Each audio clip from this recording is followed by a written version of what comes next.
coordinateur national du PUMA. La raison, elle est connue. C'est la 3e année de participation du PUMA, programme d'urgence de modernisation des axes et territoires transfrontaliers, à la FIARA annuelle.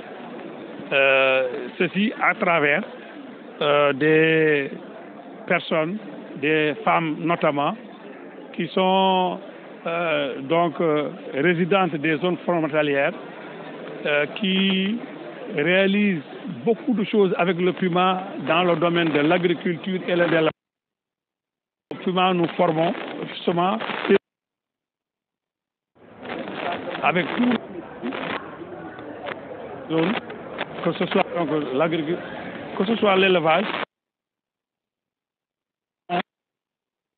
en ce qui concerne la transformation des produits laitiers. C'est tous les produits agricoles, ou peut-être en tout cas des produits forestiers, etc., etc. Même dans le domaine de la pêche, nous réalisons des piscicultures, nous réalisons donc beaucoup de choses dans ces zones-là. Le PUMA dote ces personnes formées de matériel et les finance à travers son protocole avec l'ADER. Il y a toute une logique donc de pérennisation de ce que nous faisons et il y a un suivi qui est fait. Et la preuve est là. Sont même organisés en une plateforme des femmes bénéficiaires donc des projets de PUMA et situées dans les 10 régions frontalières du Sénégal, qui échangent chaque jour à travers les réseaux de communication qui existent sur les techniques et le travail qui se fait, qui se connaissent très bien et qui sont venus aussi aujourd'hui depuis des jours être à la FIARA, présenter ça aux Sénégalais, vendre, et nous-mêmes nous veillons à ce que quand même ces groupements puissent aussi vivre de leurs produits. Voilà un peu en résumé.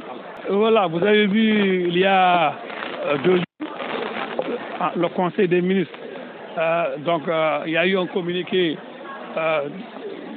en tout cas nous informant de la décision du chef de l'État donc de féliciter l'organisation de cette fête. Ça participe aussi de la présentation du label sénégalais en matière d'élevage, en matière d'agriculture. Certainement le ministre de l'Agriculture, oui, il est passé ici. Il y a toute une politique qui est mise en œuvre et il faut à chaque fois atteindre quand même certains sommets, être dans le diapason, comme on dit, au diapason de ce qui se passe à travers le monde pour que ces échanges-là et cette modernisation de l'agriculture, cette modernisation de l'élevage puissent avoir lieu. Si aujourd'hui, nous, PUMA, dans des zones qui agissons dans les zones qui étaient un peu à l'écart, on ne dira pas oubliées, mais qui avaient quand même un certain retard par rapport au reste du pays, que des personnes puissent venir aujourd'hui participer et même présenter des produits certainement de meilleure qualité. Certainement de meilleure qualité, en fait, que veut le président de la République. L'émergence doit donc de démaner des zones frontalières. Parce qu'en fait, dans la composante développement économique local, le PUMA ne change pas grand-chose, en tout cas à l'activité principale ou l'activité vraiment la plus conforme, en tout cas à la situation de la zone, mais plutôt en tout cas la développe. On est des agriculteurs, on mettra le maximum pour que même nos financements, les résultats du protocole avec l'ADER permettent à ces femmes ou à ces en tout cas hommes de développer en tout cas le local, parce que ça c'est du consommé local. Voilà un peu. Nous n'introduisons pas technique ou de nous, mais en fait